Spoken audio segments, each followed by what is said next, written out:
Hello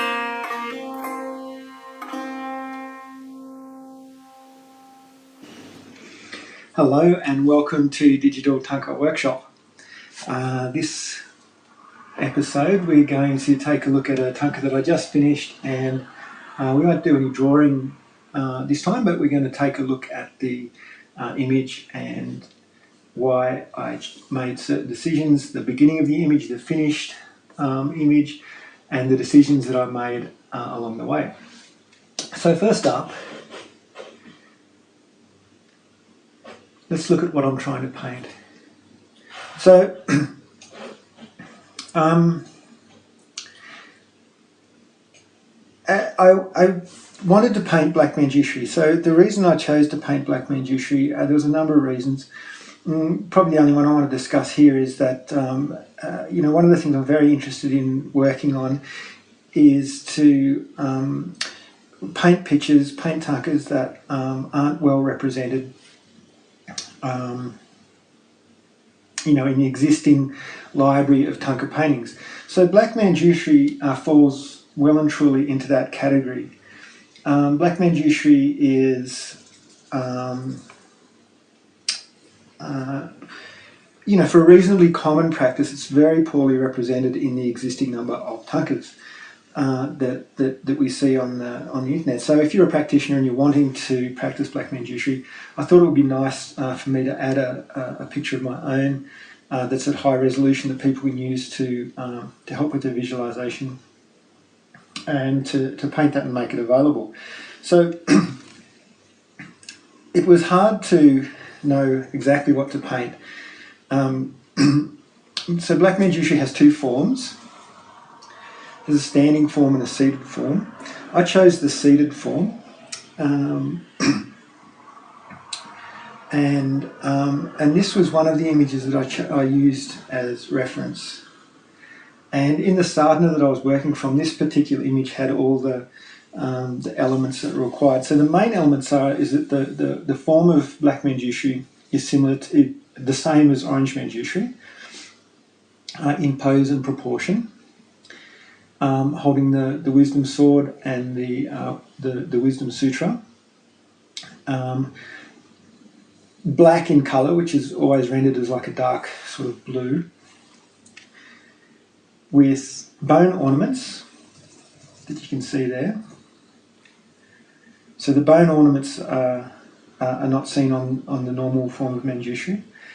And then the crown of skulls, also not seen on the normal form of Manjushri.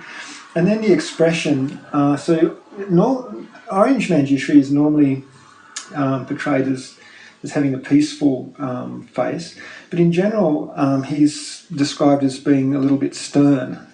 So it's like a really, really, really minor form of like a wrathful expression. Here in Black Manjushri, the expression is described as coming into the, like semi-wrathful form. So it's not, it's magnitudes below something like Yamantika, below again Haruka, but sort of somewhere between Haruka and peaceful. So a slightly wrathful expression. And then that's the only other, they're the only other differences between Black Manjushri and Orange Manjushri in the seated form. So this tanka was essentially up to me to paint. So I had some, a lot of leeway in what I could paint. And what I wanted to try and do is I wanted to explore a style of painting that I really, really like, which is outside the Tibetan system, but I felt like I could marry it nicely with the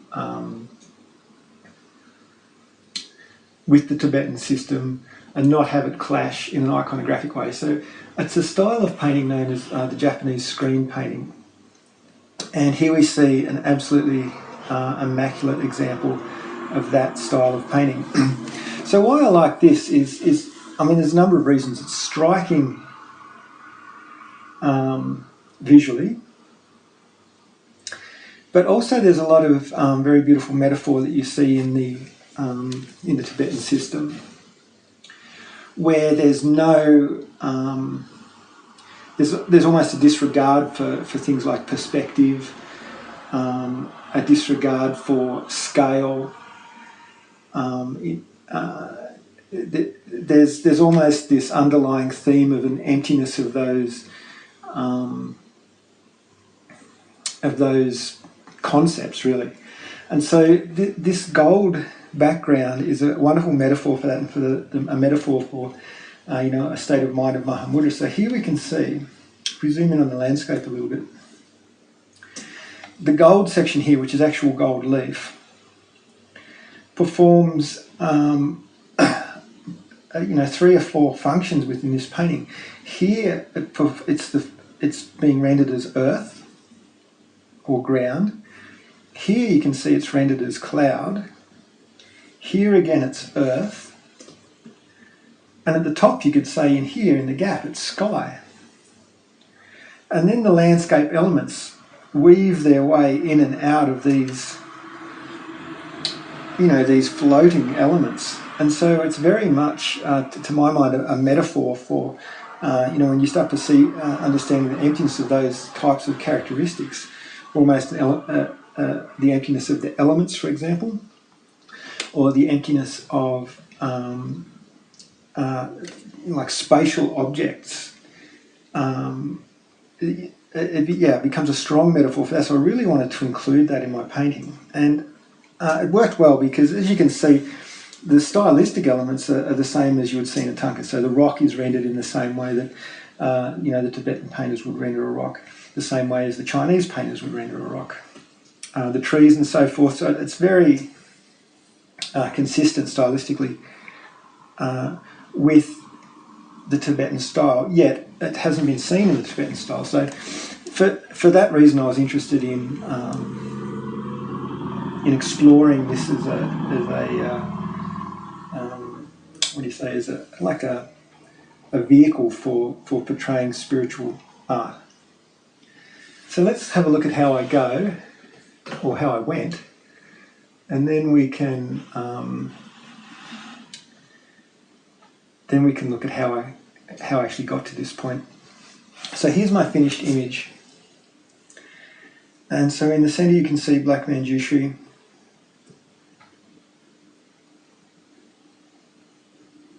Containing those elements we spoke about, the bone ornaments, the 5 skulls, the sort of the dark blue skin, the wisdom sword, the wisdom text.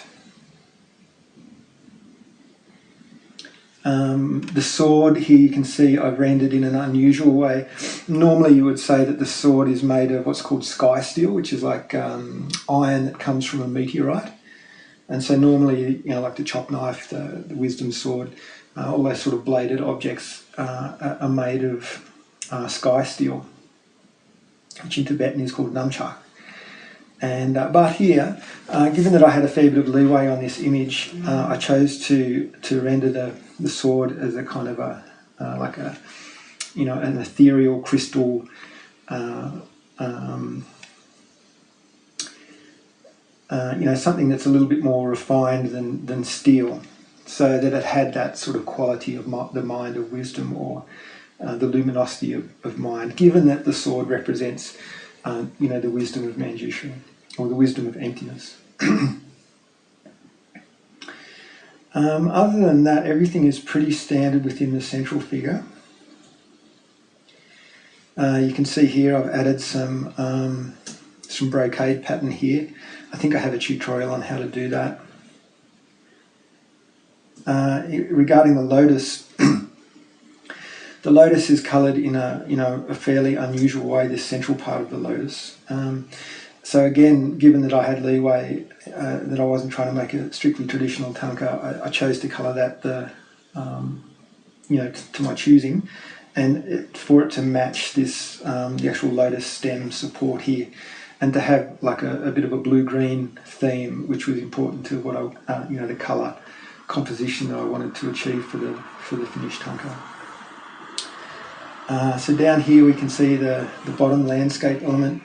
So here we have the duck. This is a mandarin duck. I was going to say Peking duck, but no, it's a mandarin duck, which is a nice, beautiful duck. If you look up on the internet, if you haven't seen a mandarin duck before, they're absolutely gorgeous.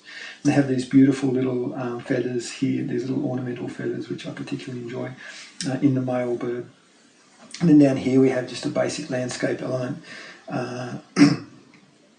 which is, you know, offsetting the asymmetrical composition that I've chosen for this tanka, and then some traditionally sort of shaped rock element there with a little bit of lichen on top, but kind of subtle. This bottom element had to be reasonably subtle. You can see I've reduced the opacity on the flowers here, and then these ones are at full opacity just to give that depth or that feeling of atmospheric perspective as the mist sort of comes in front of these flowers here.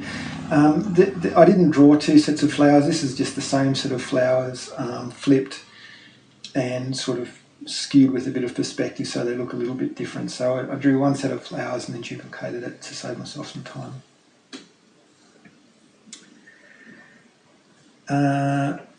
Now the wisdom flame, oh sorry, so I didn't mention this is the other element that isn't in the normal form of Manjushri. Black Manjushri is surrounded by the wisdom flame.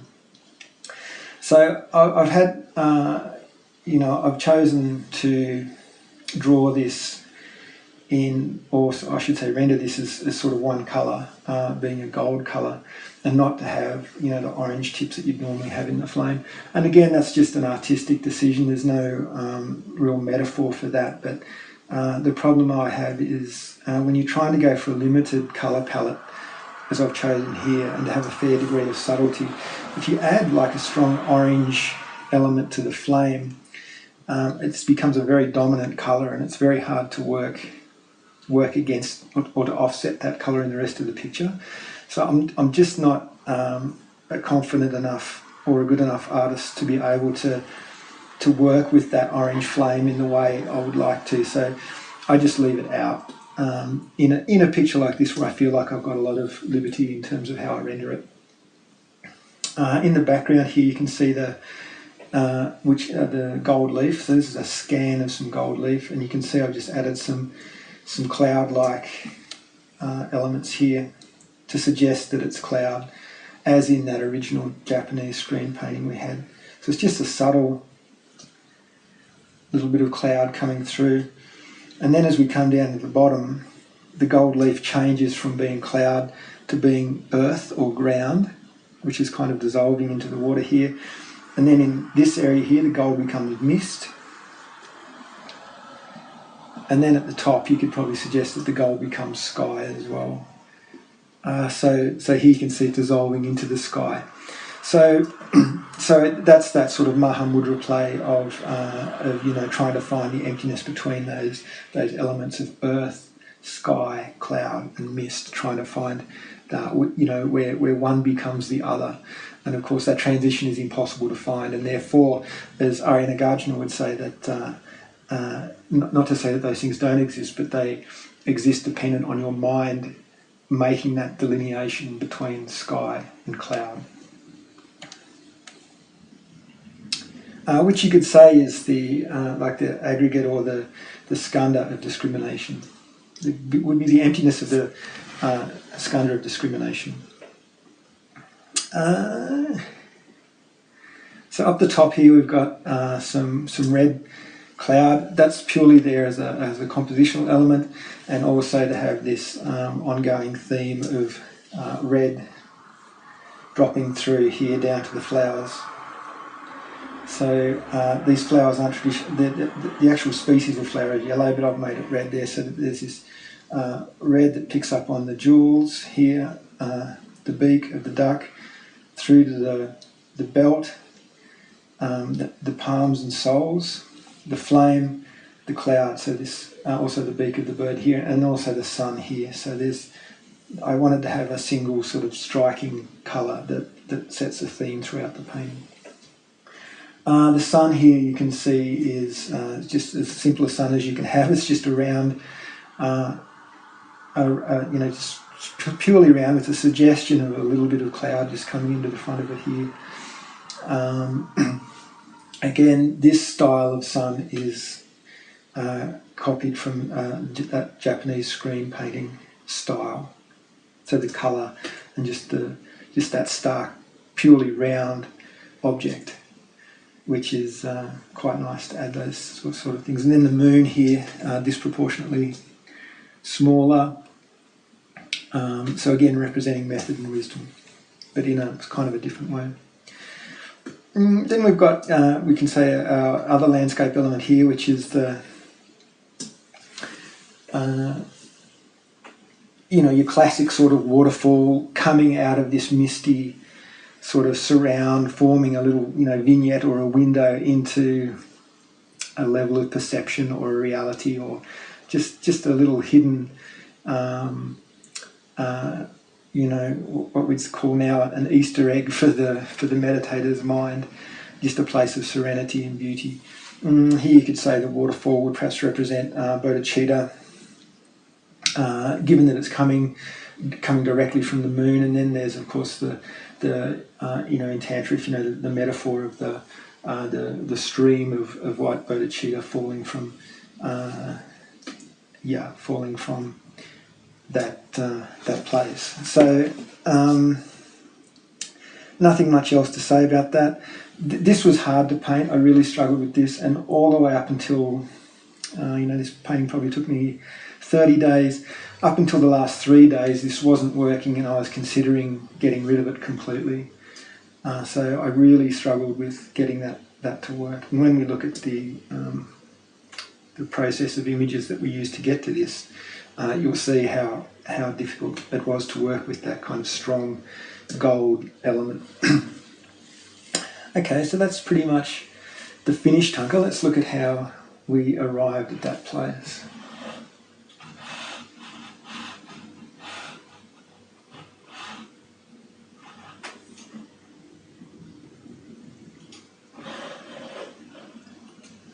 Okay, so from the beginning, here I am starting the sketch. So you can see how I start off is I've already got the... I know this is correct according to the grid, because what I'm doing here is I'm working from a tanka that I completed before. So I've roughly sketched in the arm. I've reused the sword that I rendered in a previous image of Manjushri. The face and the crown is from an image I've already completed, so I've just dropped that in.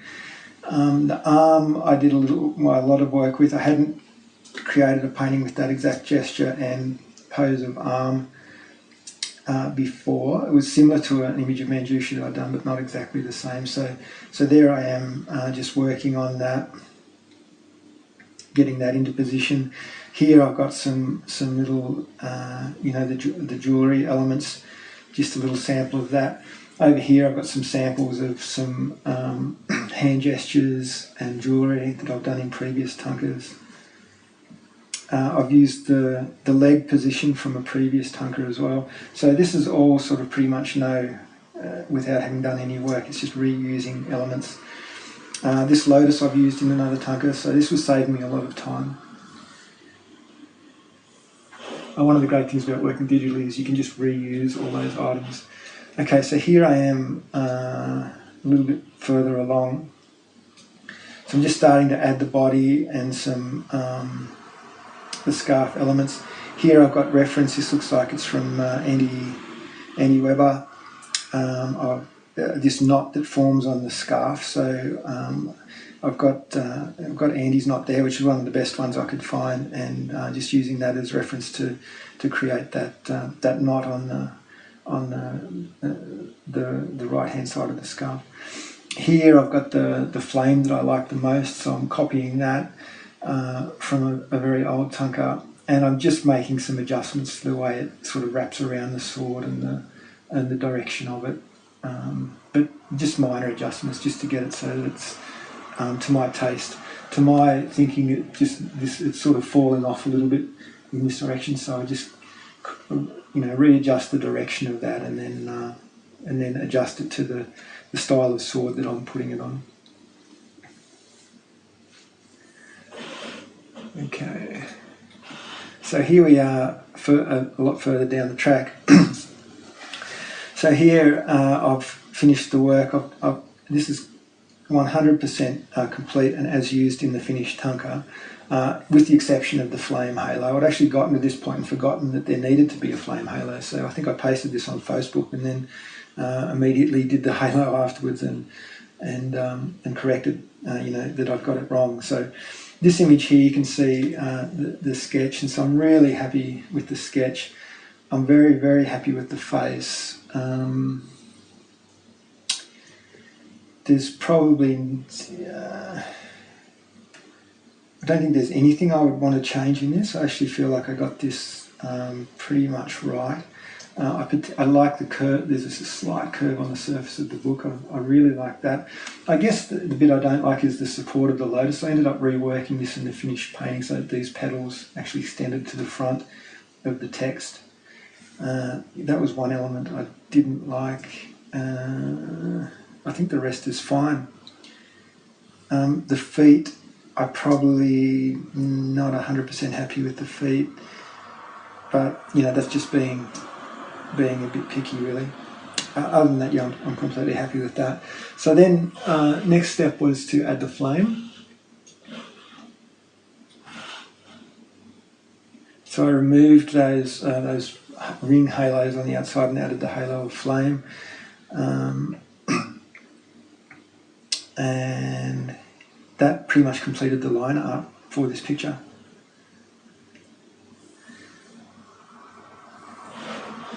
So next we have the completed landscape. So here I've added the landscape elements.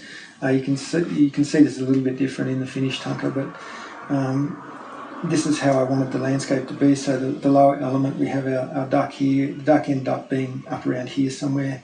The flowers were rearranged in the end. This water feature was removed, but the top part of the tanka remained the same. The sun remained the same. The position of the deity, which is slightly offset, so normally the deity would be right in the middle of the canvas, but here you can see the distance between here and there is less. So in order for the picture to be balanced, the central figure had to be moved off to the side, which is a little bit unusual, but given that this is an asymmetrical composition, which is rarely seen in the Tibetan tankas where a deity is facing you directly, like if it's a lama or something and they're in three-quarter pose or something like that, then you see an asymmetrical composition. But generally, an actual deity will always have a symmetrical composition and face you directly as the viewer. So again, we've broken with tradition in that sense. So having finished that, it's now time to add some colour. So here I am just adding what at that stage I call colour flat. So you can hear I've added this big sheet of gold leaf, which you can see at the moment it's pretty gross. I've just, the actual piece of gold leaf I think was about that big, and I've just cloned it and copied it to try and get it so it looks like a single sheet of gold leaf. Here you can see just this sort of gross delineation between the landscape element and what's going to be the cloud. You can see the colour flats on Manjushri Hala here. The lotus here is a different colour to the end lotus. Just the sketch for the stem of the lotus.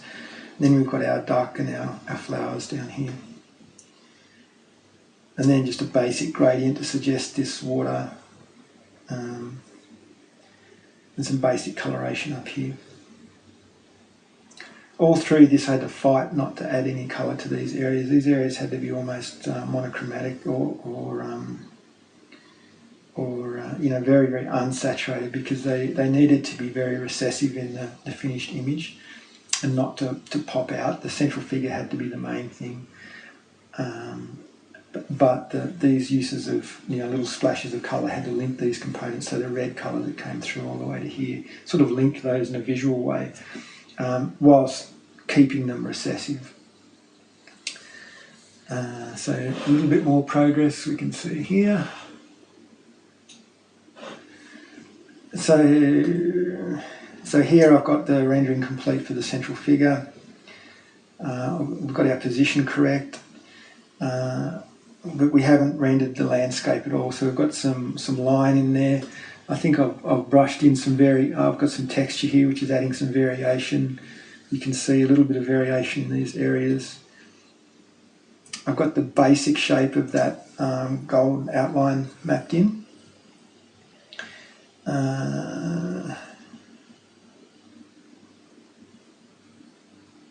And that's about it, I think. So then from there, it was just a matter of refining it until we got all the way up to this point here, which was really just a matter of rendering this area and just adding subtlety in these transitions, so that it wasn't, to get the blockiness out of it, and then to bring our transitions in.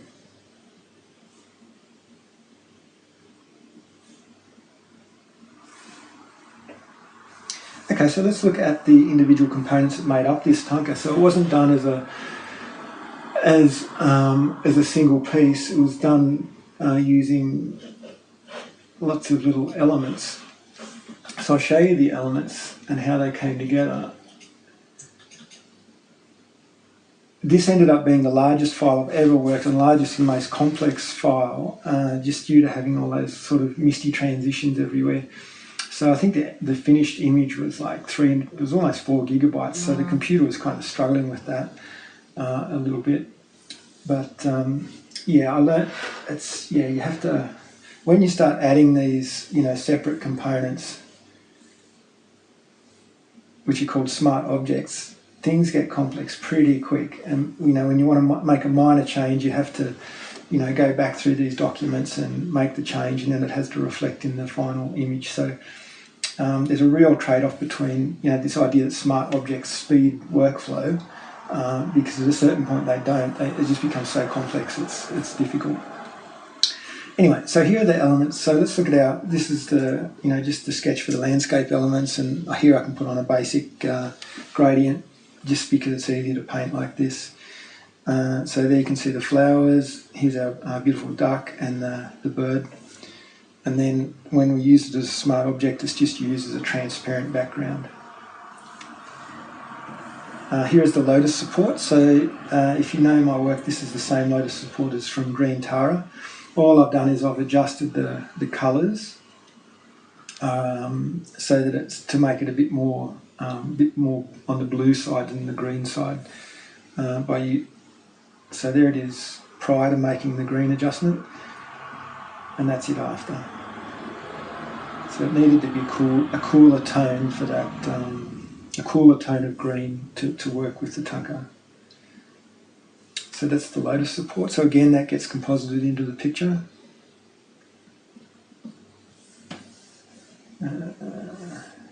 Here's the lotus.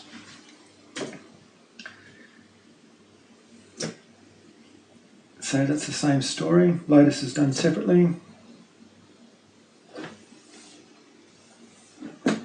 And here's the flame. The flame's done separately.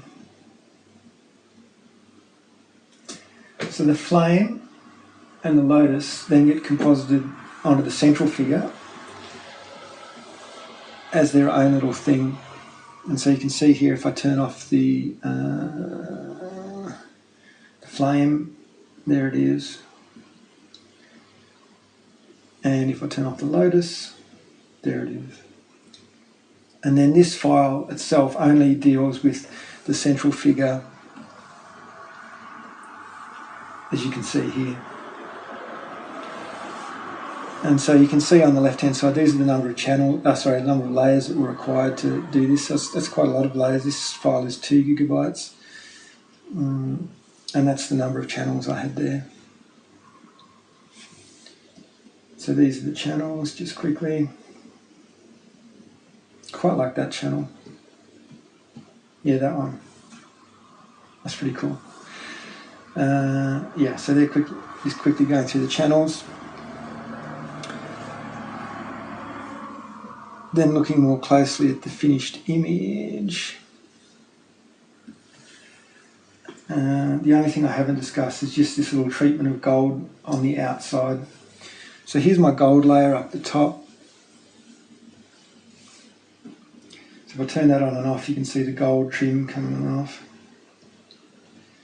And there's just a discrete use of gold here, just suggesting that there's light touching the edge. So I don't like having a gold outline on everything. That's kind of a little bit too coarse, a little bit too gross. But the most beautiful use of gold, I think, is where it's just suggesting almost like a backlighting, like that little rim of light you get if you photograph under backlit conditions. So here you can see it just kisses the edge of the fingers here. I haven't used it at all on the body other than that. Then it's just touching the scarf in the areas that would receive a little bit of light. Where it's shaded by the body, then I don't have it. Again, where it's shaded here underneath, you wouldn't see any light rimming any of those objects.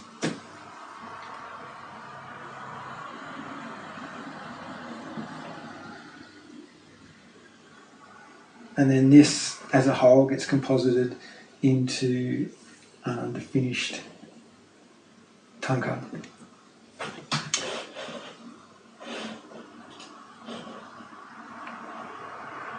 Which you can see here.